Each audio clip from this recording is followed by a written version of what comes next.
The snow had come early that year, cloaking the prairie in a silence thick as morning. It fell soft at first, like the gentle touch of a remembered hand, then harsher, crueler, until the wind howled like a widow in the dark. The cabin stood half swallowed by drifts, timber joints groaning with the weight of another storm. Inside, Annabelle sat in a rocking chair that creaked faintly with her motion, arms wrapped around two swaddled infants who fussed against her breast. The fire had gone to embers. She hadn't the strength to fetch more wood just yet. Her hands, raw and cracked from cold and work, rested lightly over the babies as they fed. Their little mouths latched weakly. Their breaths fogged the air, even indoors.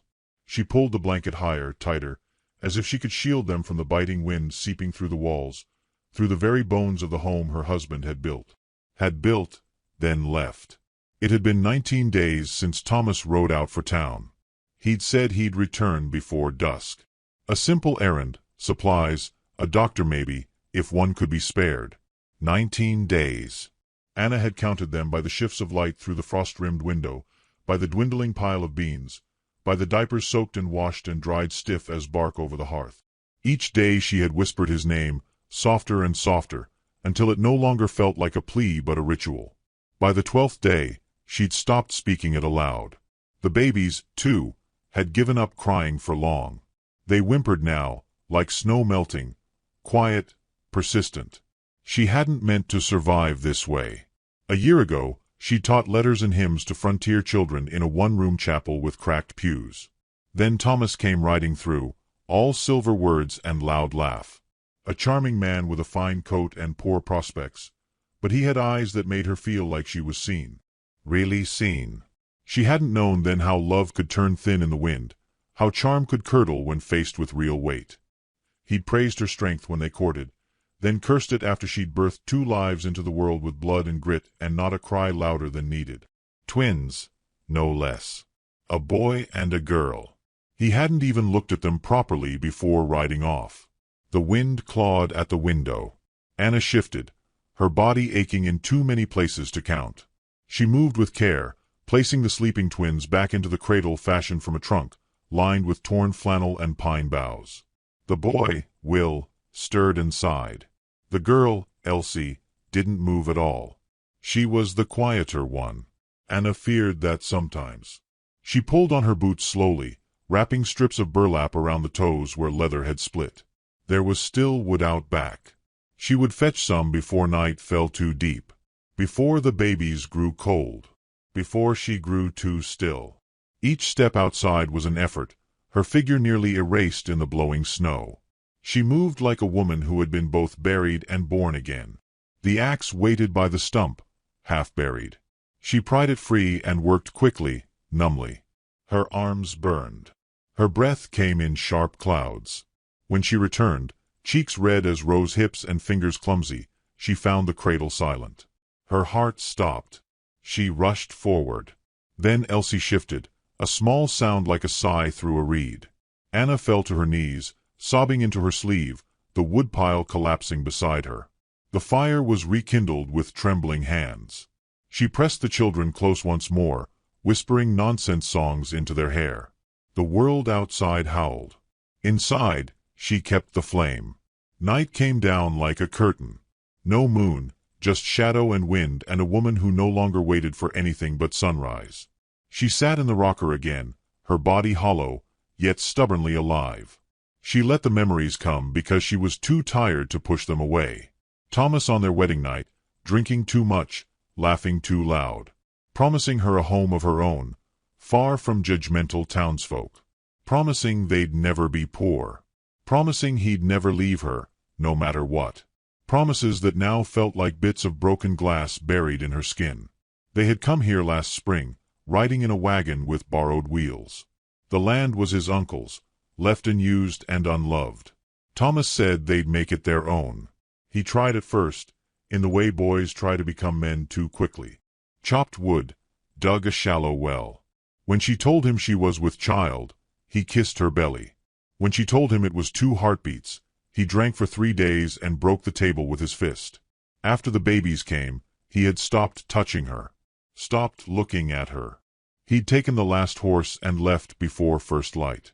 She remembered the wind that day too, not as sharp, but it carried something bitter.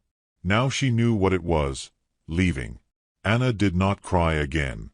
Her tears had dried somewhere back in week 2. She lay beside the cradle, one hand inside, touching each child. They were warm still. That was all that mattered. Let the world freeze over. She would remain. She woke to a strange sound. Not the babies. Not the wind. A crunch. Snow, compressed under weight. Her body went rigid. She rose slowly, pulling the rifle from above the mantel. It was too heavy for her arms in this state, but she steadied it anyway. Moved to the window. Peered through frost. There was nothing. But she knew. Someone was out there. Or something.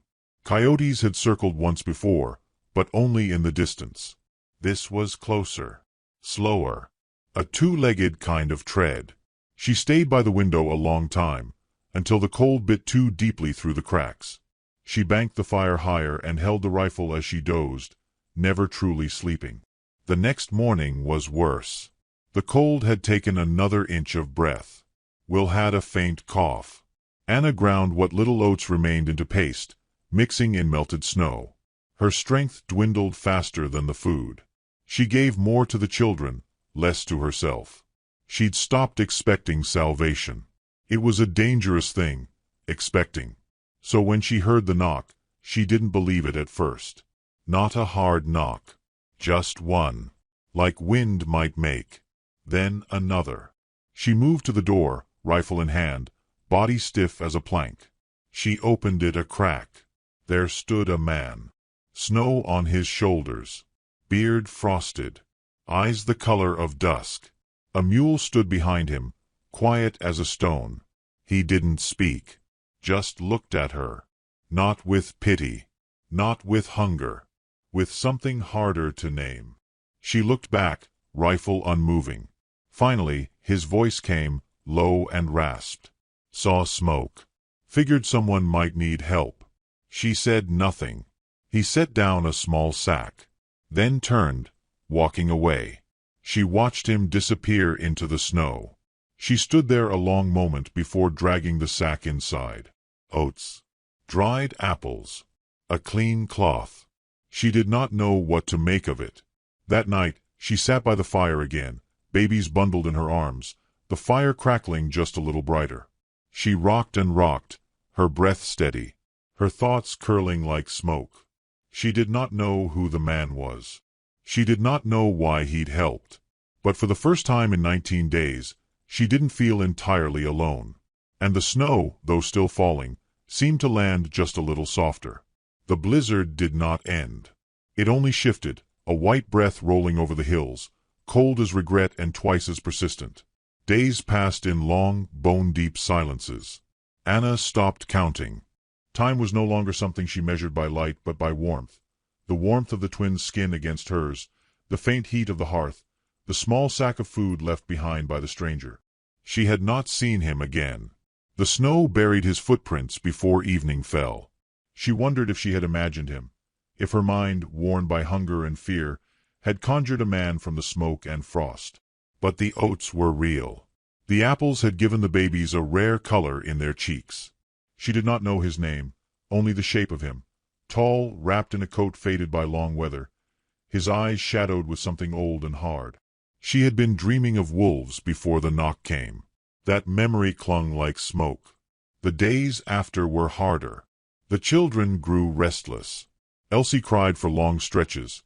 Not hunger, not pain, just a sound to remind the world she was here. Anna sang when she could, lullabies remembered from her schoolteacher days, the ones that spoke of angels and stars and the hush of safe places.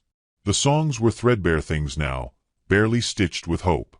Still, she sang. The woodpile dwindled.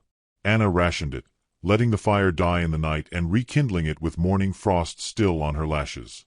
Her own body felt slow, like something half frozen and half awake. She walked with care, no longer trusting her knees. Her hands had a tremor now, one she hid from herself. One morning, as dawn lit the frost like sugar on a pie crust, she stepped outside and saw tracks again. Not fresh, not deep, but there. A mule's hoof, a man's boot. She followed them with her eyes to the trees. No figure. No voice. Only the feeling of being watched, not hunted, not threatened. Witnessed. She went back inside and found the cradle empty. Her heart surged, wild and painful, until she saw both children tucked safely under the blankets. Just still. Just quiet. They slept more now. She didn't know if it was strength or something worse. That night, the wind shifted again. No longer violent, just steady, a reminder of how far from civilization they were. The stars were sharp and watchful. Anna lit a candle and placed it near the window. Not a beacon. A whisper. He returned on the fourth evening. She was out back, breaking a path to the well, when the mule snorted. She turned, startled, the pail slipping from her grip. He stood at the edge of the clearing, not speaking. The snow was pink with dusk. "I don't have anything to trade," she said, voice thin with cold. He removed his gloves slowly, reached into his coat, and produced a bundle of cloth. Inside, jerky, matches, dried corn. "No trade," he said. She studied him. His beard was fuller now, touched with ice. His face was pale, but not sickly. He looked like a man who had not slept well in months. "Then why?" she asked. His eyes met hers, soft but unreadable. "You've got young uns," he said. Didn't seem right. She took the bundle. He didn't wait for thanks. That night, she fed the children with broth made from the corn. The warmth in their bellies quieted them. Anna sat longer by the fire, fingers curled around the cup, her mind tracing the shape of the stranger's voice. Low. Gravel smooth.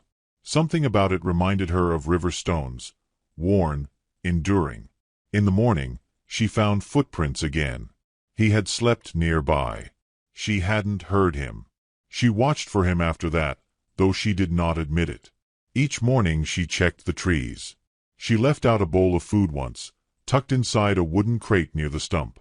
The next day it was gone. No note. No trace. He was becoming something between legend and neighbor. Not a savior, not a ghost. Just a man passing through who hadn't passed all the way. Anna began to change, too. Not stronger, not yet, but steadier. She found a rhythm in the care of her children, in the tending of small routines. She patched the cradle with spare cloth, added moss under the blanket. She mended her coat with bits of thread pulled from old skirts. Every act was a rebellion against despair. Then came the day Will would not eat. His tiny mouth refused the spoon. His face was flushed, his eyes dull. Anna panicked, her mind running too fast. She tried everything: breast, sugar water, soft apple. Nothing. He lay quiet in her arms, warm with fever. She held him all day and into the night. She sang through tears. When he whimpered, her heart cracked wide open. It was near midnight when the door creaked. She turned, eyes wild. He stood there, snow trailing behind him, the wind tugging at his coat. Anna rose. She did not speak, just opened her arms slightly, showing the sick child. He crossed the threshold without asking. "I need help," she whispered. "I don't know what else to do." He knelt beside her, his movements slow, careful, as if afraid of breaking something more than the silence. He took the child in his arms with the gentleness of a man who had done this before. His thumb brushed the boy's cheek. He listened to the wheeze in the chest. "Got a fever," he murmured, "but still breathin' good. He's fightin'." Anna nodded, unable to speak. He unwrapped a scarf from his neck, laid it beneath Will's head. Then he stirred the coals, added wood, banked the fire hotter. From a pocket, he pulled a tin flask, poured out a bitter-smelling liquid. "Just a dab," he said.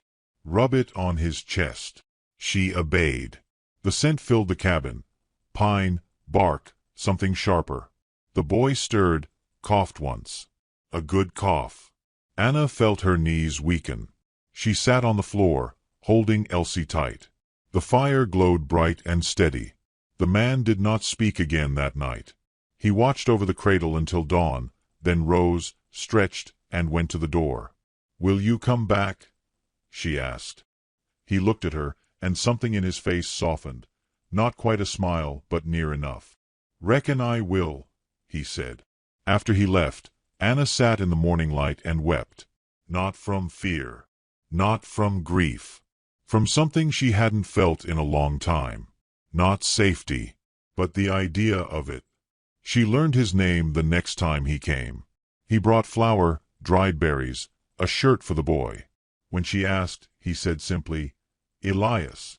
She said hers, "Annabelle." He nodded like he already knew. They did not speak of why he helped, nor of where he'd been. Their silences held more truth than words could. He did not ask what had become of the children's father. She did not ask who he'd lost. But she saw it, in the way he looked at the fire too long, in the way his hands lingered near the babies' heads, not touching, but remembering. Days passed. His visits were not regular, but frequent enough that the sound of the mule's breath outside no longer startled her. He fixed the door latch without asking, rehung the kettle hook. She gave him coffee once, weak and bitter, and he drank it with gratitude in his eyes. One day, the wind eased. The sky cracked open blue. Anna stood outside, baby on her hip, and breathed deep. Elias approached, slower than usual. He looked tired. She noticed the limp in his gait for the first time. "You hetin'?" she asked. He shrugged. "Old break. Cold makes it bark." She looked at him a long moment. "You shouldn't be out here, not limpin'. What if you don't make it next time?" He tilted his head. "Ain't plannin' not to." She stepped forward. "I could spare a bedroll by the fire," she said. "One night. If you wanted." His eyes met hers, cautious, surprised, grateful. "Maybe tomorrow," he said. "Suppose I'll bring more wood."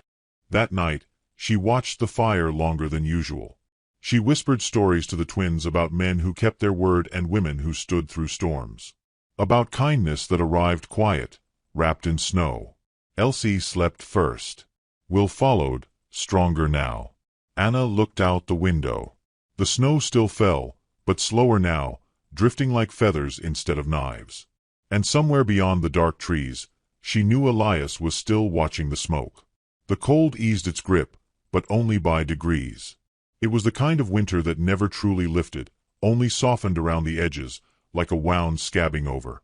The snow still covered the world in white hush, but the wind had gentled, and for the first time in weeks, the trees no longer moaned under the weight of ice. Anna stood at the window, one palm pressed to the glass, watching the line of trees beyond the clearing. Her breath clouded the pain. Behind her, the fire crackled low, and the twins dozed in their cradle, full-bellied and pink-cheeked from rest. She had begun to mark time again, not by dates or days, but by the rhythm of Elias's visits. He never came the same day, never announced himself, but always arrived when she needed him most. Like the firewood was running low. Like she'd cried quietly the night before and hadn't eaten since morning. He seemed to move with the pulse of something older than intention. It unnerved her at first, then comforted her. The first time she allowed him to stay past dark, he said nothing. Neither did she. He came in with an armload of chopped wood and shook the snow from his coat by the door. She stirred a pot of cornmeal on the stove, feeding it slow, her eyes fixed on the flame.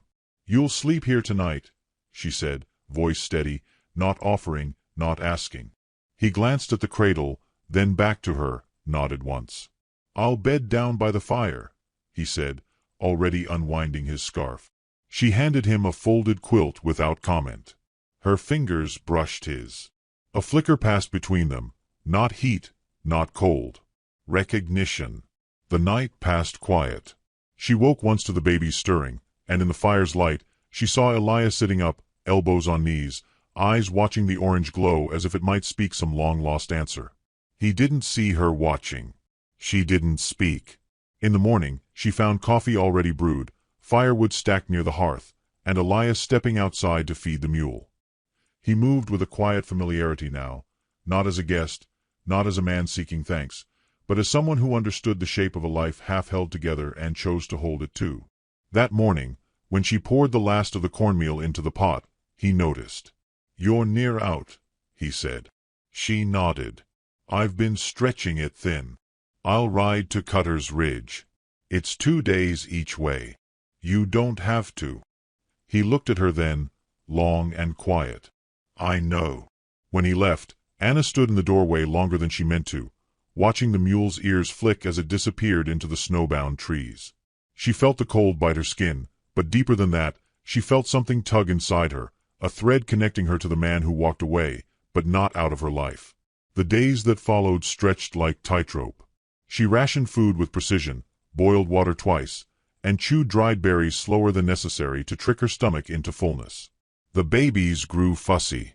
Will wanted more than she could give. Elsie became quiet again, sleeping longer, her limbs too still. Anna sang softly, ran her hand over their heads again and again, grounding herself in their breath. On the third evening, she heard hooves. She didn't move from the cradle, didn't lift her face. Just said, "You came back."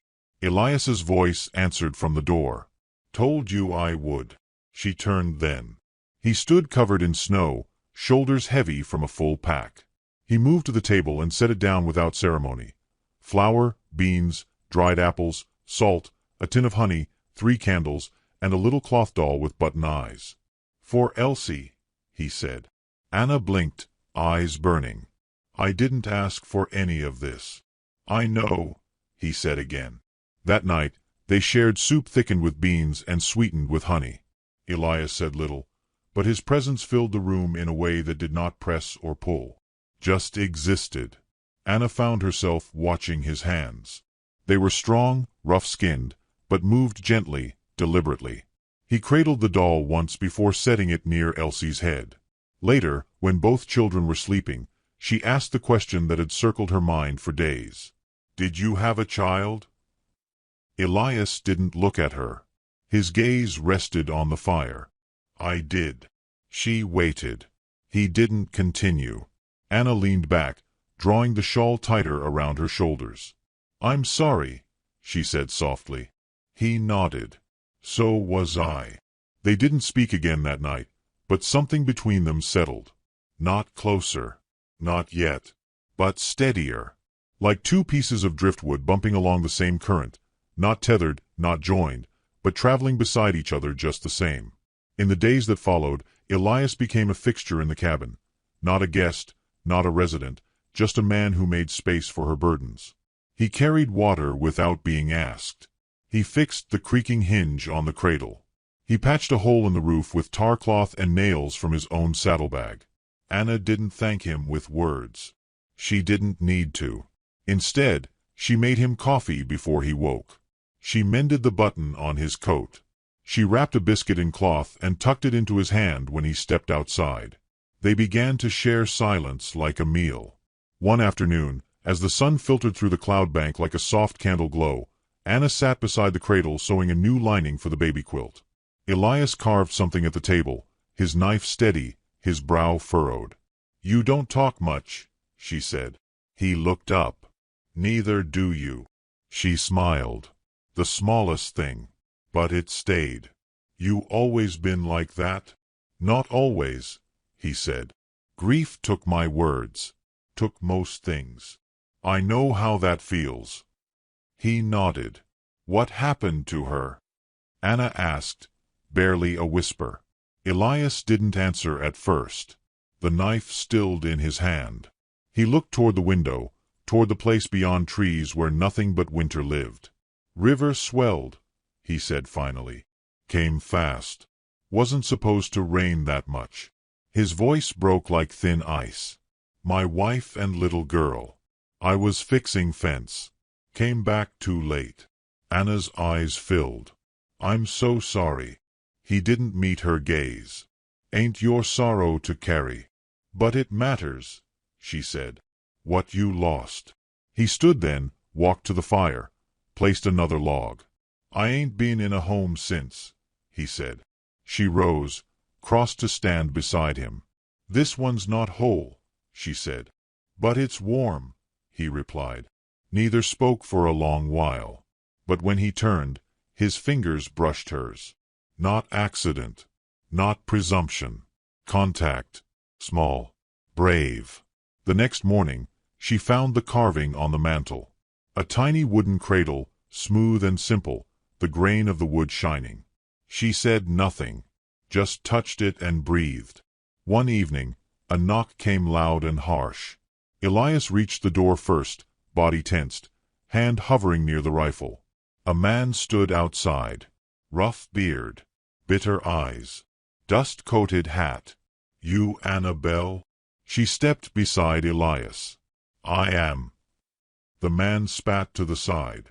"Name's Jed. Thomas's cousin. Came to collect what's his."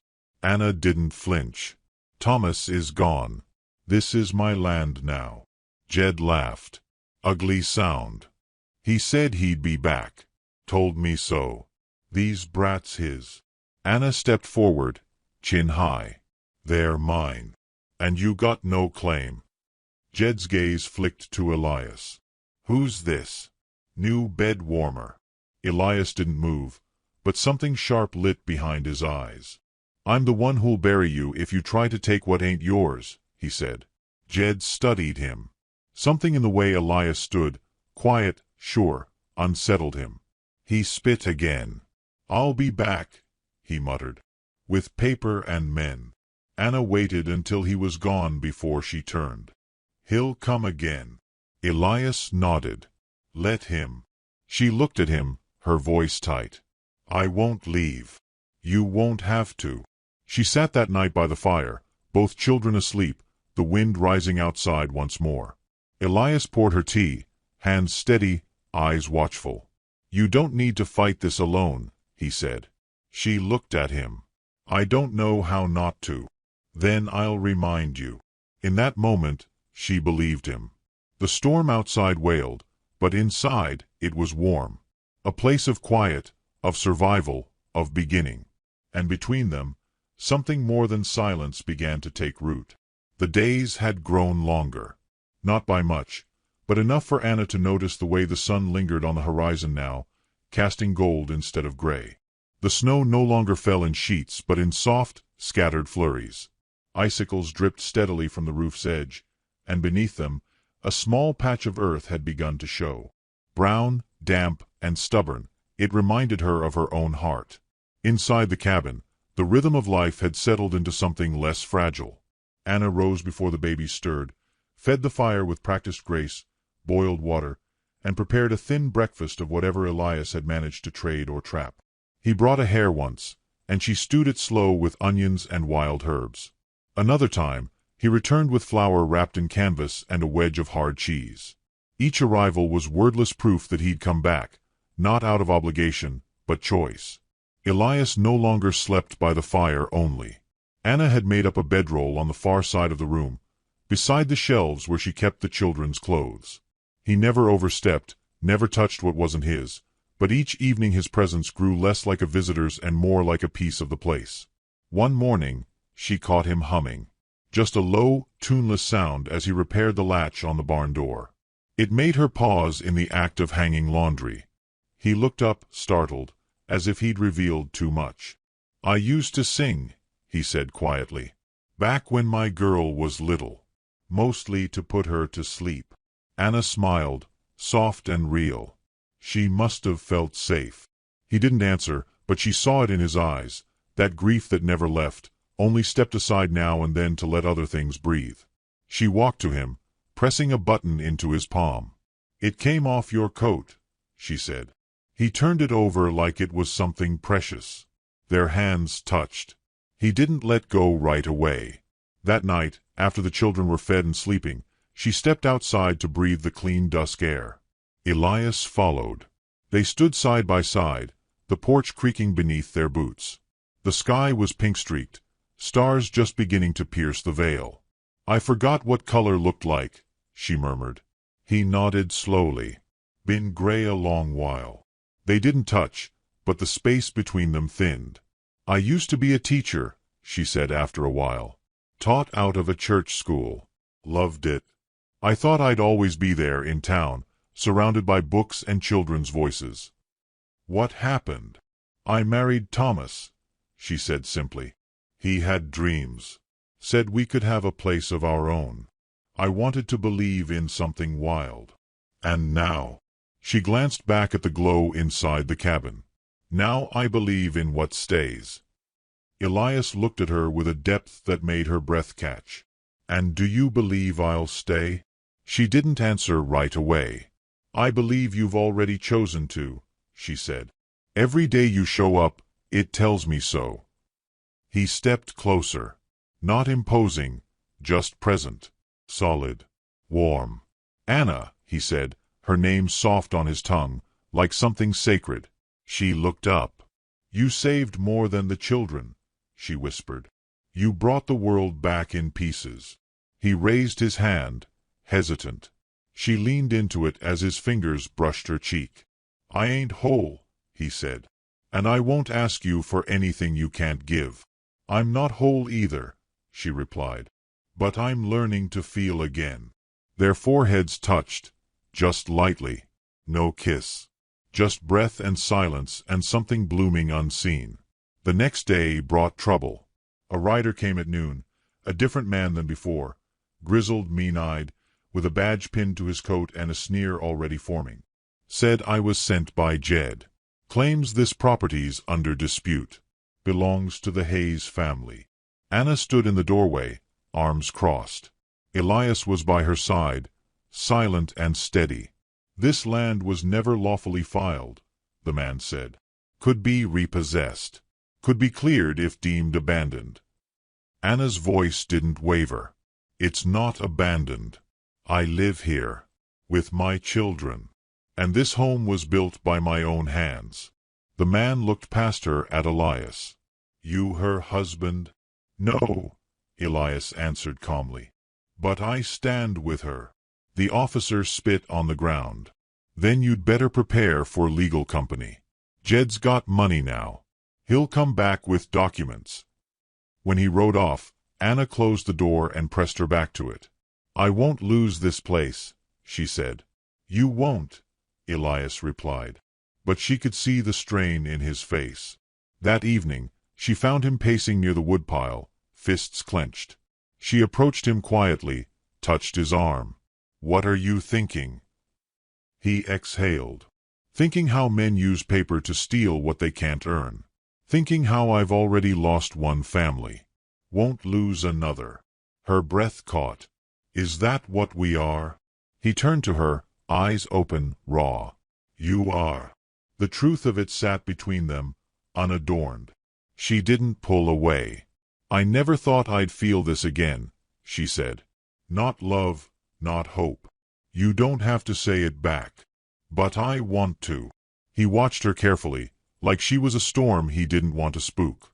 I love you, Elias, she said. Not for saving me, but for seeing me. For staying when I wasn't sure I wanted to be stayed for. He reached for her then. Their kiss was slow, reverent, like an oath made without words. When they parted, her hands trembled against his chest. You don't have to be perfect, she said. You just have to be here. I will be. They went inside together. The fire burned low, casting shadows.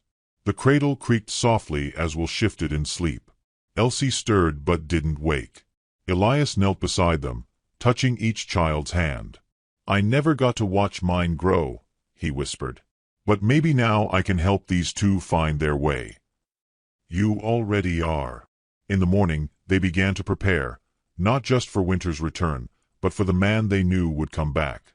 Elias began reinforcing the doorframe, checking the rifle. Anna organized her papers. What little proof she had of Thomas's neglect, of her claim. But they didn't do it in fear. They did it with a kind of quiet certainty born from love. Not the kind that burns fast and dies, but the kind that endures the cold, the silence, the long wait for spring. Anna stood in the light of a clearing sky, watching Elias split wood. The sun glinted off his shoulders. He looked up at her, sweat on his brow despite the chill, and smiled, small but real. She smiled back. The thaw had begun, not just in the land, but in them. The morning broke sharp and bright, the kind of sky that only comes after a long storm has spent itself. Sunlight fell in slanting lines across the porch, turning snow to glimmer and shadow to gold. Anna stood with her arms wrapped around herself. The door cracked just enough to let her see the edge of the trail. Her breath plumed in the still air, heart steady but alert. Today would not pass quiet. Inside, the babies stirred. Will murmured, reaching in sleep, and Elsie blinked up at the ceiling with the soft confusion of morning. Elias had risen early, already outside preparing, stacking wood close to the door, checking the rifle, moving with a calm that cloaked something deeper. Not fear, not exactly. A readiness. They had known he would come back. Jed Hayes was not a man to leave matters unfinished. He was the kind who thought land meant power and that women were things to be claimed or discarded, depending on their usefulness. Anna had learned long ago how dangerous men like him could be. And now, she was no longer alone. By noon, the wind had picked up. Not harsh, but insistent, rustling the pines, dragging cold air across the clearing like a warning. Anna had fed the children, rocked them until their eyelids dropped heavy, then laid them in the cradle with extra quilts. She kissed their foreheads once each, fingers lingering. A quiet prayer curled beneath her breath, not to any god in particular, but to the firelight, the earth, the walls that had held them. Elias entered with snow dusting his shoulders. His eyes met hers, and she read in them everything he didn't say. They had not spoken much since sunrise. No need. What needed saying had already been said, in the space between breaths, in the touch of hands, in the quiet way they stood together each morning. "He's comin'," Elias said, voice low. Anna didn't flinch. "How many?" "3 men. One's the lawman from before." She nodded once. "Let them come." He studied her face. "You still sure?" "More than ever." They stood at the threshold when the riders appeared, slow shapes against the snow. Horses snorting, tack gleaming. Jed led them, mouth curled into a smirk even before he spoke. The lawman rode behind, older, weary-eyed, and a third man, lean, quiet, rifle slung across his saddle. Anna stepped forward before Elias could. She wore her old schoolhouse dress, mended and plain, with her hair braided tight. Her posture was straight, steady, a tree that would not bow. "This your answer, Anna?" Jed called. "You'd throw away Hayes' land over some drifter's arms?" She didn't speak. "You're squattin'," he continued, reins jerking beneath his fists. "That house, that land, it's not yours. You got nothin' in your name." Her voice, when it came, was cold and clear. "My name is Bell. Not Hayes anymore. My husband left. Never came back. That's abandonment under any town law. And this house? These walls? They were built with my hands and my pain. There are children inside that I bore alone. If you think I'll hand it all over now, you're more fool than I took you for." Jed laughed, the sound scraping. "You can't bluff me. I got papers, Anna. This here's my uncle's claim. You're just a sad widow in a broken shack." Elias stepped forward then, his presence a storm breaking behind her. He held the rifle low, not aimed, but ready. The way his stance shifted made the third man twitch. "She's not alone," Elias said. The lawman narrowed his eyes. "You aim to raise a gun on the law, son?" "No, sir," Elias answered. "But I'll raise one on a thief." The wind stilled. The horses stamped, uneasy. The lawman dismounted slowly, tugging at his gloves. "Show me the claim," he said to Jed. Jed handed over a wrinkled page, grinning. "Property of Thomas Hayes," the lawman read aloud. "Filed 3 years back. No activity since. No taxes paid. No signature from the county clerk." He looked up, unimpressed. "You're trying to enforce a ghost's claim." Jed's face darkened. "That's still bloodline land." "Abandoned land," the lawman cut in. "And she's right. A woman left behind, survivin' with young ones? That holds weight." Jed snarled, eyes cutting toward Anna. "You think a sheriff's word'll stop me?" Elias took one step forward. His voice was quieter than ever, but every word struck like iron on iron. You want to test how far you can push this? Go ahead. But you won't walk off this land the same. The third man shifted, looking between them. Then, wordlessly, he turned his horse and rode off. A moment later, the lawman followed. Jed stared at Anna, face twisting, but the fight had already left his eyes. He spat into the snow, turned his mount, and followed. When the sound of hooves vanished into the trees, Anna sagged slightly. Elias was beside her in an instant. His arm came around her back, steadying. She leaned into him for just a moment, breathless. "I didn't think I was scared," she whispered. "You weren't. You were brave." "I'm tired of being brave." "Then rest." She let herself. For the first time in what felt like years, she allowed her body to go soft against someone else's strength. Inside, the fire still burned. The cradle creaked gently as Will stirred. Anna knelt and lifted him, pressing her face to his cheek. "We're staying," she murmured. That night, Elias cooked. He whistled as he stirred the pot, off-key but content. Anna set the table with care, even added a dried sprig of wildflower she'd saved from the last thaw. When they ate, they shared a single plate, their knees brushing under the table. Afterward, they sat near the fire. She cradled Elsie, who fussed until Elias took her and hummed low in her ear. The baby stilled, eyes wide and wondering. Anna watched, her heart swelling. "You're good with them," she said. "Learned the hard way what not to take for granted." She reached across, fingers brushing his jaw. "You don't have to carry the past alone anymore." "Neither do you." Outside, wind moaned gently through the trees, but the cabin was a world apart now. Warm, lit from within, its shadows filled not with fear but the memory of survival. Later, long after the children had been laid to sleep, Anna and Elias stood beside each other at the window. The moon lit the clearing like a prayer answered too late, but still welcome. He turned to her, voice quiet. "I don't know what kind of man I'll be in spring. I only know I want to be here." She turned to him fully. "You already are." When they kissed, it was not hurried, not hungry.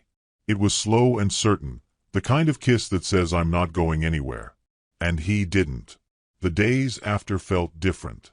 Elias began reinforcing the barn. Built a small pen for a goat he hoped to trade for come spring. Anna taught him how to wrap cloth diapers, how to read the fever in a baby's cheek. She resumed writing again, her old journal pulled from a trunk, pages curling at the edges. At night, by candlelight, she wrote down the story, not just the one they had lived, but the one they were still becoming. Neighbors came, slowly, like deer stepping from woods. A woman from town offered to trade sewing needles for fresh eggs. An old preacher stopped by to ask if Anna would teach again, once the snow melted. She said she would think about it. Elias found an old swing, repaired it, hung it from the big pine behind the house. Anna watched him, the quiet way he checked every knot twice. When he was done, he sat on it, swaying slightly. "I reckon even grown men need swings sometimes," he said. Anna laughed. The sound felt like a bird taking flight inside her chest. The thaw came gradually. First the snowmelt, then the crocus flowers pushing through dark earth, then the slow greening of the trees. One morning, Anna opened the shutters to find the whole clearing alive with birdsong. She stepped outside barefoot, cradling Elsie, and breathed in deeply. Elias joined her with Will in his arms. The cabin stood behind them, strong, unchanged, and yet somehow transformed. Not just a shelter now. A home. They watched the sun rise together. And though the world still held hardship, still spun with the old ache of things lost, Anna knew this for certain. Love could be quiet. It could come not with fanfare or grand donations, but in footsteps in the snow, in a hand on your back, in a man who stayed. A home wasn't the walls. It was the warmth between them. And theirs, at last, was lit from within. Inside the settler's cabin, the light from the hearth flickered low, half-starved like the woman who crouched on the blood-stained floorboards. Florence May's breath came in shallow gasps, her knuckles white as she clutched the edge of the wooden bedpost, the only thing keeping her upright. Her hair clung to her face, slick with sweat, and her legs trembled beneath her calico dress, soaked through with the pain of labor. She was alone. Not by accident. The baby should have cried by now. Florence blinked, blinking again, but the image didn't change. A still shape lay in the cradle basket she'd carved from willow branches and padded with the last of her worn linens. A face too quiet. Skin too pale. No breath rising. No sound, no life. Just the silence of something unfinished. The fire popped in the hearth as if to protest it, a single coal flaring up before falling quiet again. She crawled, slowly, dragging herself forward. Her hands left red smears along the floor. When she reached the cradle, her hands shook too badly to lift the baby. She touched its face with the back of her fingers. Cold. Not icy, just final.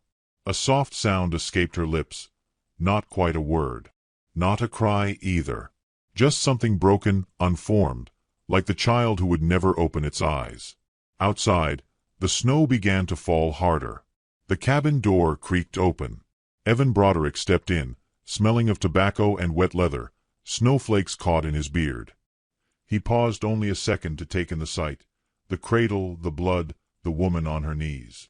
He did not ask if the child had lived. He did not kneel beside her. He did not speak comfort. Instead, he slammed the door shut behind him and stomped his boots clean. "What use are you now?" he said flatly. Florence didn't answer. Her hand was still resting on the cradle's edge, frozen there, as if maybe she could warm the baby just enough to change something. Evan's voice rose, like whiskey that had turned to vinegar. "All that waiting, all that praying, and you give me nothing. Not even a scream." Florence finally turned her head, slow as thawing ice. "She was breathing," she whispered. "Before." He snorted, pulled off his gloves, and threw them on the table. "You buried us with her." She flinched at the sound of the chair scraping across the floor as he sat. The cradle creaked beside her, wind brushing along the cracks in the walls like ghostly fingers. The fire burned low. "I'll not raise a dead woman," Evan said after a long silence. "You hear me, Florence? You think you can just lie there and rot and drag me with you?" She stood. Somehow. Her knees nearly buckled, but she stood. "Then leave," she said, voice barely audible. Evan looked up. His eyes were a hard blue, like winter rivers before they split open with spring floods. "Don't tempt me." He stood too, grabbing his coat from the wall. He didn't approach her. Didn't say goodbye. He opened the door. But this time he didn't close it. Instead, he turned to her as snow blew in behind him and said, "Get out." Florence didn't move. "You heard me. Take your grief and go die with it. I've got no place for the both of you here." Still she stood. He took a step forward, grabbed her arm, roughly, without thought. Her body jerked from the pain. "You want to follow that thing into the ground? Be my guest. But not in my house. Not in my bed." He pushed her. Not hard, but hard enough. She stumbled backward. Her boots weren't on. Just socks, one soaked in blood. She slipped and caught herself against the doorframe. The cold bit into her skin like teeth. Outside, the snow came down thicker, fast and wild like ash falling from a burning sky. He threw a thin wool blanket at her feet. "Go cry where the trees can listen." Florence didn't beg, didn't scream. Her silence was louder than anything. She bent to pick up the blanket, wrapped it around herself with fingers that barely bent. The last thing she saw before stepping out into the storm was the cradle. Fill. Waiting. Unfilled. Then the door slammed shut. She walked. Not because she thought she'd find anything, but because standing still would be slower death. The forest opened its arms like a mother who knew sorrow. The wind wound through the pine trees, singing lullabies in a tongue older than language. The ground disappeared beneath the snowfall, leaving her footprints behind like soft ghosts. Each step was agony. Her feet cut by the ice. Her limbs trembling. Her stomach hollowed out. She walked until there was nothing behind her. She walked until the pain became rhythm. Until the moon vanished behind the thick clouds and even the sky refused to look down. There was no road, no landmark, only cold and deeper cold. The trees began to blur into shapes, faces, memories.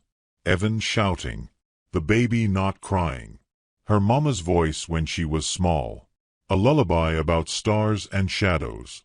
She fell. The snow did not catch her gently. Her body hit with a dull thud, and her breath left her in a cloud.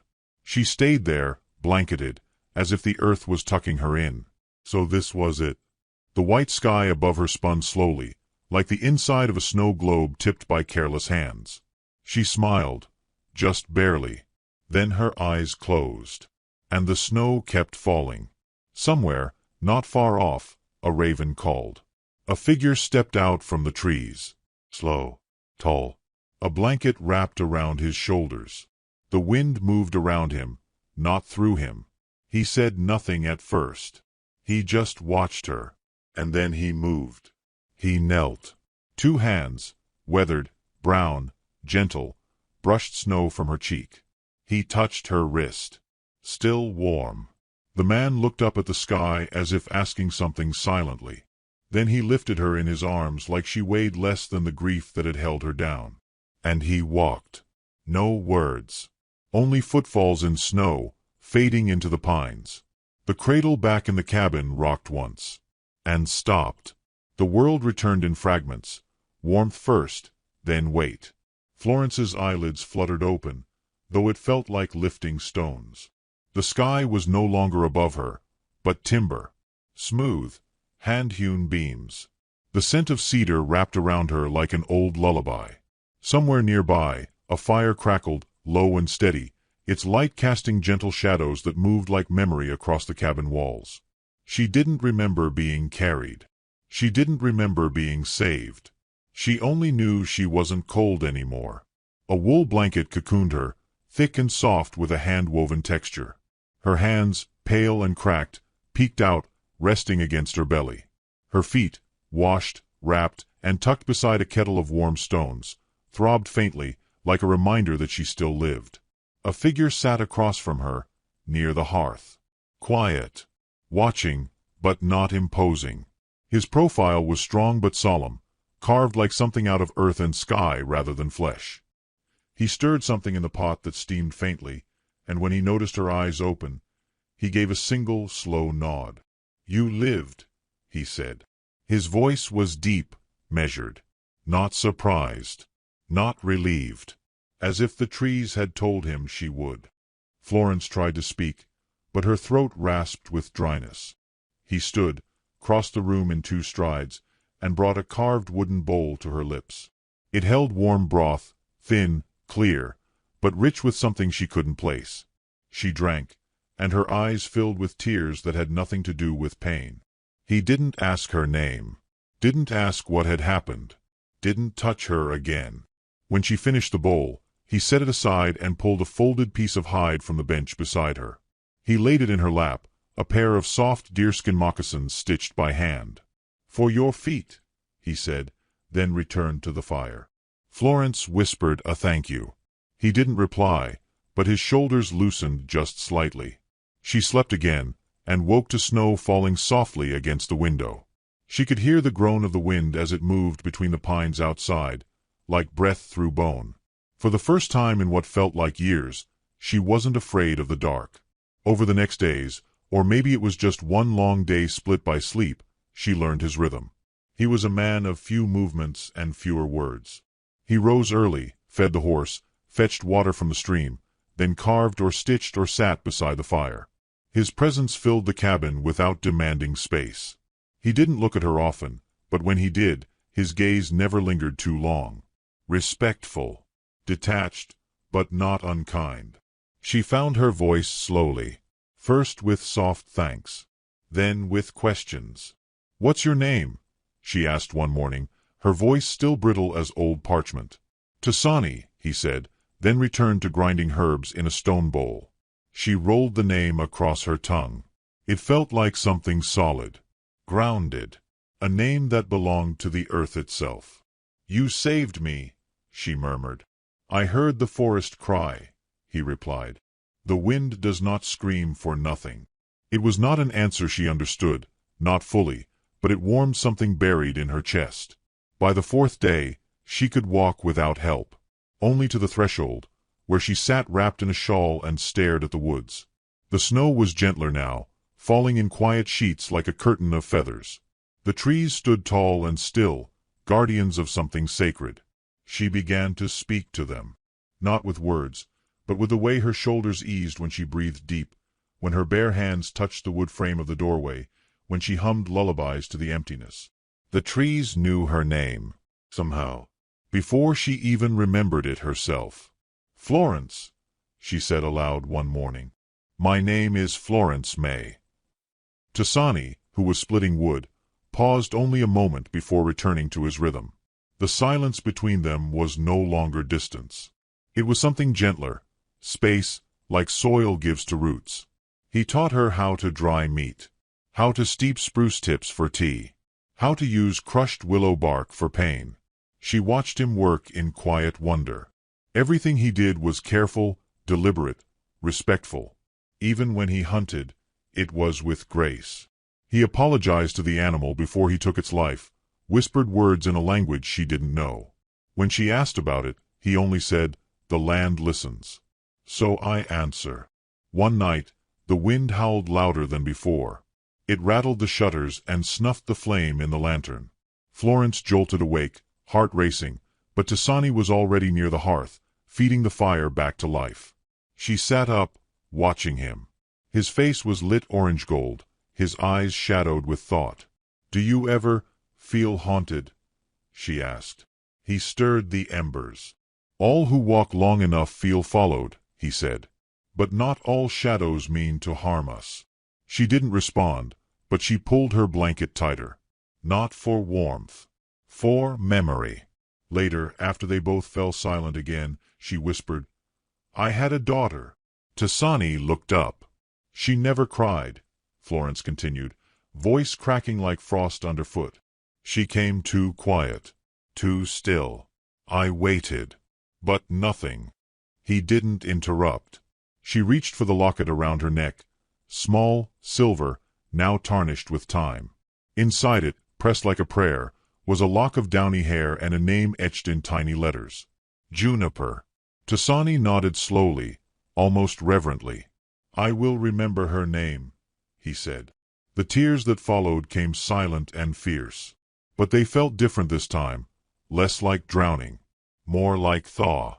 The next morning, Florence found a small bunch of wildflowers, frostbitten but beautiful, placed beside the hearth. No note, no word, but she knew. She hung them beside the locket on a nail in the wall. On the sixth day, she stood at the edge of the clearing outside the cabin, barefoot in the morning light. The snow was crusted now, the sun beginning to carve golden lines through the branches. She whispered something into the trees, just her daughter's name, and let the wind carry it. She turned to see Tasani watching from the cabin's doorway. There was no smile on his face, but something in his eyes had changed. Not pity, not even tenderness. Recognition. As if he understood what it was to bury love in snow. Florence took a few slow steps back toward the cabin, her arms crossed tightly around her chest, but her eyes held his for longer than they ever had. "Thank you," she said again. He nodded once. "You are healing." She shook her head, gently. "I don't know if I ever will." "You don't have to," he said. "You only have to walk." That evening, she cooked cornbread for the first time in weeks. Burned the bottom, but he ate it anyway. They sat across from each other as the fire cracked between them. No words were spoken, but a rhythm had begun. Not love, not yet, but something else. Safety. That rarest thing. Florence stared into the flames and thought, this is not a beginning. But maybe it is no longer an end. Outside, the trees whispered in the dark. They remembered her name. And in their memory, she began to remember herself. The days folded into one another like warm quilts, their edges stitched with the sound of wind brushing pine boughs and the rhythm of two people learning how not to fear silence. The fire never died, Not truly, it whispered through the nights, fed by careful hands and the quiet trust growing between them. Florence moved through the cabin with greater ease now, though her body still remembered the ache of frost and grief. Her hands, once cracked and blue, were now steady enough to carve vegetables, patch clothing, and braid her hair. Tasani had not touched her. Not once. And somehow, that made her feel more seen than she ever had in a marriage defined by control. He did not look at her with desire or disgust. He looked at her like she was a story worth reading slowly. On a morning when the sky was clear and the sun painted gold along the tree trunks, Florence stood outside, breathing in the thawing air. The forest no longer seemed to press in on her. Instead, it felt like something alive but kind, watchful, yes, but not judgmental. She watched Tasani from across the clearing. He was mending the roof, balanced like part of the wood itself. Each movement precise, measured. He didn't rush even when the wind turned sharp. He caught her watching once. She expected him to look away. But he didn't. He held her gaze. Not long, but long enough for something to spark between them. Not fire. Not yet. But the ember of something waiting. That night, she asked to help him with the beadwork he often did by the fire. At first he hesitated, then slid a small pouch toward her. Inside were turquoise chips and bone beads, a needle and sinew thread. "My wife made these before she passed," he said, voice quiet, like memory walking on soft snow. "I keep finishing what she started." Florence looked at the half-done necklace in his hands, and touched it like one might touch sacred cloth. "I lost her to the same wind that nearly took you," he added. "She gave birth. The baby lived a breath. She did not." Florence did not ask more. Her throat swelled too tight. They worked in silence. Her stitches were clumsy at first, but he didn't correct her. When her thread tangled, he gently untwisted it, never taking the needle from her hands. Just pointing. Waiting. Later, after the fire settled to a low pulse and the cabin had gone still, Florence stared at the necklace on the table. "You loved her deeply," she said. Tasani nodded, still gazing at the flames. "I still do. Love is not undone by death. It just changes shape." Florence closed her eyes. She dreamed that night of her daughter, wrapped in sunlight rather than snow. In the dream, Juniper's tiny hand reached out, not for help, but for blessing, as if letting go had never meant forgetting. The next day, Florence cut her hair. Not much. Just the bottom fringe. She took the strands outside and scattered them into the wind. When she came back in, Tasani looked at her hair, then at her eyes. "You buried something," he said, not asking. "I needed room to grow something else," she replied. That night, he placed a hand-carved comb beside her place at the fire. Nothing was said, but the gesture filled her with more warmth than all the wood burning behind them. Later that week, Florence asked if she could walk to the ridge alone. Tasani nodded once and handed her a pouch of pine nuts and a small blade for safety. When she reached the top of the hill, she sat on a fallen log and wept. Not from sadness, but from the strange relief of being allowed to feel without consequence. The trees did not scold her. The wind did not mock her. She could cry here and still be strong. When she returned that evening, her cheeks were raw, but her eyes held light. Not brightness. Something gentler, like an ember in ash, waiting. She stepped inside the cabin and paused. A small pot sat simmering on the hearth, venison stew, richer than usual. Tasani glanced up from sharpening his knife. "I thought you'd be cold," he said. Florence didn't answer right away. She walked over, placed her hand briefly on his shoulder, and then sat down to eat. It was the first time she had touched him. The sky outside filled with frost stars. Inside, the warmth held them like old friends gathered close. Later, as she swept the hearth clean, she found something tucked into the edge of the firewood stack, a scrap of leather etched with her name in careful, practiced strokes. She turned, eyes wide. Tasani stood by the door, fastening his coat. "I thought you might want to be remembered in this place," he said, as if the gesture were as small as offering a cup of tea. "I already am," she replied, her voice almost breaking. He looked at her, his expression unreadable, but not unfeeling. Then he opened the door and stepped into the night. That evening, she laid the leather beside her daughter's locket. 2 names. 2 pieces of her heart, resting quietly on the mantel. Days passed, and slowly a rhythm bloomed, like roots creeping through frost-hardened ground. They began walking together at dawn, short walks, then longer ones. Sometimes they didn't speak at all.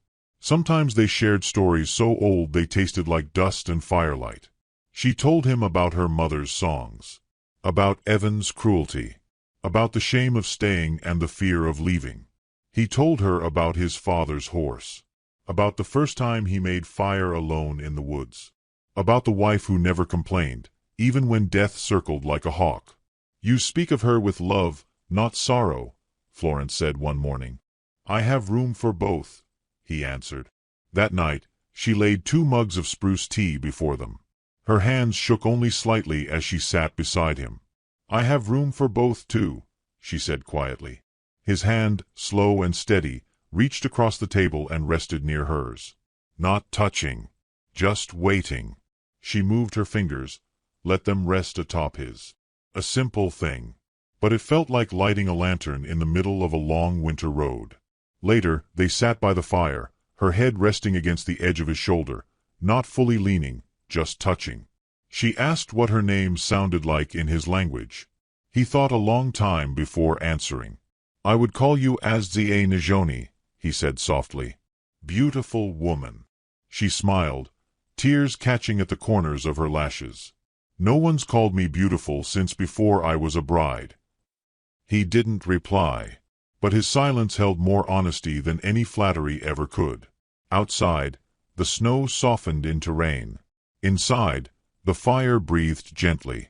And somewhere between their heartbeats, something too fragile for words began to take shape. Not love, not yet, but something holy, something warm. And it waited. The trail into the nearest trading post was narrow and frostbitten, a vein of brown earth threading through the woods. Florence stepped over frozen roots with care, her breath rising in small clouds. The air had begun to shift, less sharp, more forgiving, but still laced with the bite of late winter. Tasani walked beside her, not leading, not following, just there. His silence wasn't heavy anymore, it walked like a companion, not a wall. They didn't speak much, but their footsteps shared a rhythm. In the stillness of the forest, even that felt like intimacy. Florence wore the moccasins he'd gifted her weeks ago. Her patched shawl was tucked into a coat he had stitched from elk hide and lined with fur. It still carried the scent of cedar and smoke, home, now. A place she had once believed she'd never find again. The trading post sat at the edge of a thawing river, a weathered building with smoke trailing from its crooked chimney. A few horses stood tied to railings out front. Dogs barked in the distance. A windmill creaked, slow and steady, like it had been waiting for someone to listen. Florence hesitated at the door. Tasani noticed. His voice came low and certain. "No one here owns your story." She nodded, pressed her hand to the locket under her blouse, and stepped inside. The room was warm and crowded with old scents, gunpowder, tobacco, flour, pine. Several men stood by the counter, trading pelts and jars of preserves. A child peeked over a barrel, eyes wide. Behind the counter stood a gray-bearded man who nodded as they entered. No one said a word, but eyes flicked toward her, then to Tasani, then back to her. Whispers rose like dust. Florence kept her head high, not defiant, but still. She asked for cloth, soap, and salt. Her voice did not tremble, not even when a sharp-boned woman near the flour sacks leaned close to another and muttered something loud enough to hear. Thought she was dead, left out in the snow. Evan's wife. Florence turned, met the woman's stare. Evan buried a child, not a wife. The room went quiet. Tasani stepped slightly forward, his posture relaxed but unwavering. His presence was enough. No one spoke again. She paid in trade, her stitching, her preserves, her labor woven into every item exchanged. Worth was no longer a question. Outside, she exhaled, long and slow. Tasani didn't ask how she felt. Instead, he handed her a strip of dried apple. "Good," she said after a while, chewing thoughtfully. "Tastes like things don't have to stay bitter." He gave a soft smile. Almost. The ride back was quiet. The sun touched the tops of trees, pouring gold through the branches. Birds returned to the thawing land, their songs shy but growing bolder. Florence broke the silence first. "Do you believe people can be born again without dying?" Tasani considered that for a long time. "I believe grief carves us open. But sometimes, it plants something there too." She nodded, fingers brushing the leather bag against her hip. Inside were small packets of seeds, sunflowers, mint, and something labeled simply as Wild Bloom. When they reached the cabin, Florence moved like someone returning to sacred ground. She paused to run her hand along the doorframe, grounding herself. She turned to him. "Thank you," she said. "For what?" "For letting me walk beside you. For not fixing me." "I never thought you were broken," he replied. That night, she wrote her daughter's name on a piece of birch bark and burned it in the hearth. Not to forget, but to offer it skyward. The days that followed moved softer. She began tending a small plot beside the cabin, turning soil with her hands, whispering names into the dirt like prayer. She planted every seed with intention, as if each one might hold a piece of her returning self. Tasani crafted a bench for her. Set it near the garden. She painted it with crushed berries and ash, her fingertips stained red. They laughed more now. Not often. But when they did, it came easy, like old songs remembered. He taught her how to carve, how to read cloud patterns, how to listen for foxes in the underbrush. She taught him how to brew tea with lilac and sage, how to mend seams blindfolded, how to hum lullabies that only mothers knew. Still, they never crossed the space between them fully. Not because they couldn't, but because the space itself had become sacred. Then came the letter, delivered by a trapper who passed through once a month, carrying stories and supplies. He handed it to Florence without looking her in the eye. She unfolded the paper with care. The words were clumsy, ink smudged by what might have been liquor or tears. Evan's handwriting. He wrote of her being alive, of people talking, of wanting her to come back and set things right. At the bottom, one phrase, "You're still my wife. I'll come get you if I have to." Her hands shook. Tasani read the letter silently when she offered it. His jaw tightened. He didn't speak for a long time. Then he folded the paper again and set it on the fire. "We'll leave if you need," he said. Florence shook her head. "No. I've already been taken once. I won't run again." Tasani looked at her then, truly looked. "You are brave." "No," she whispered. "I'm finally free." That night, the cabin didn't feel like a shelter.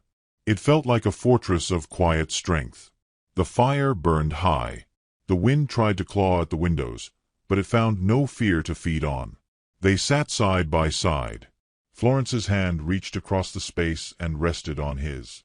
This time, he closed his fingers gently around hers. And they stayed like that until the stars came out. Later, long after the candles burned down, she stepped outside into the cool dark.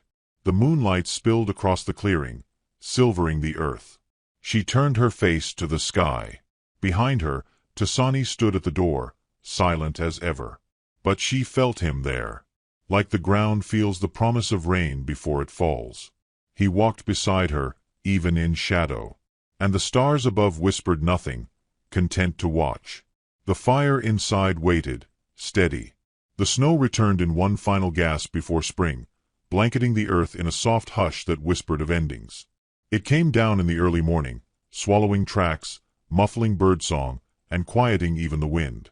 Florence watched from the window as the trees bowed beneath it, their limbs low and graceful. The fire behind her crackled low, fed carefully, as it always was, by hands that knew not to rush warmth. Tasani was outside splitting wood, bare-handed despite the cold, his breath rising in white clouds. There was something different in the way he moved, measured, but alert. The letter, even burned, had not vanished from their thoughts. Its threat clung like smoke in the rafters. Florence turned from the window and stirred the pot of cornmeal over the hearth. Her motions were automatic, but her mind was elsewhere, replaying every word of Evan's warning, the curl of ink that threatened to drag her backward into the dark. She touched her locket again, always warm now from resting near her heart. He would come. She had known it from the moment she read those words. Evan did not believe in letting go. He believed in possession. And she had stopped being his long before the snow ever fell. Tasani stepped inside, brushing snow from his shoulders, shaking it from his hair. He looked at her, eyes sharp. "He's close," he said. "2 horses. Tracks to the east, about a mile out. They're not hiding." Florence didn't flinch. She met his gaze, then nodded once. "I won't run," she said. "I won't let him take you. I know." She laid the wooden spoon aside and stepped to the wall where the firewood was stacked. From behind the logs, she retrieved the small bundle she had hidden weeks ago, her coat, the knife he'd given her, a pouch of dried herbs, a sliver of mirror. Things she didn't want Evan to touch if he ever walked into this place. Tasani laid his hand gently on her shoulder. His touch was warm and steady, like everything he ever gave. "You are not alone anymore," he said. "No," she replied. "I never should have been." They waited in silence. The fire grew stronger, not from fear, but from purpose. By late afternoon, hoofbeats broke the hush. Sharp, deliberate. A man who knew how to make an entrance. Florence stood in the center of the cabin, straight-backed, her shawl wrapped tight around her. Tasani stood beside the door, hands loose at his sides. He hadn't strung his bow. He didn't need to. The knock wasn't a knock at all. It was a fist, heavy and sharp against the wood. "You gonna open up?" came the voice, unmistakable, sour with disdain. Tasani moved first, opening the door slow. Snow gusted in. Evan stood there, taller than Florence remembered, or perhaps just puffed up by rage. He wore a long coat lined in fox fur, a revolver at his side, a sneer just barely hidden by his whiskers. "Well," Evan drawled, "look what the wolves dragged in." Florence said nothing. Evan's eyes flicked to Tasani, narrowed.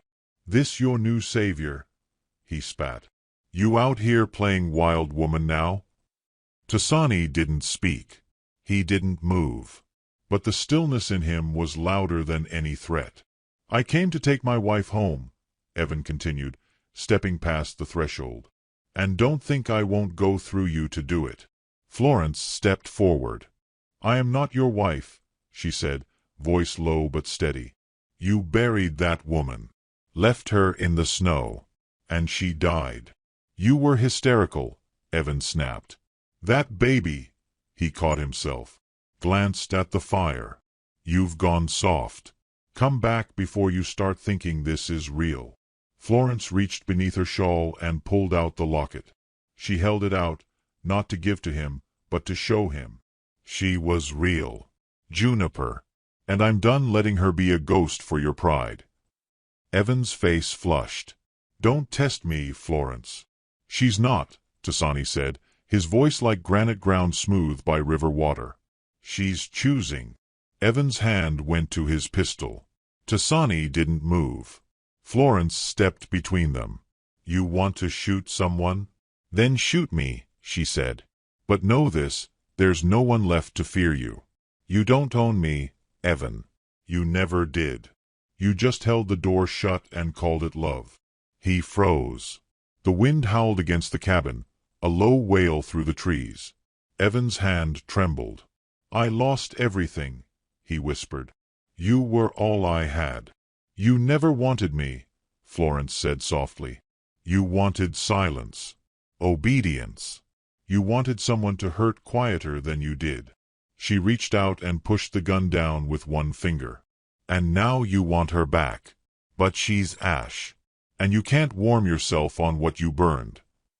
Evan looked between them, at the fire, at the man who didn't flinch, at the woman who no longer trembled. Then, with a bitter sound like a man spitting out blood, he turned and stormed out into the snow. They watched from the doorway as he mounted his horse. For a moment, he looked back. And then he was gone. The forest swallowed the hoofbeats. Silence returned. Tasani closed the door. Florence stood still for a long while.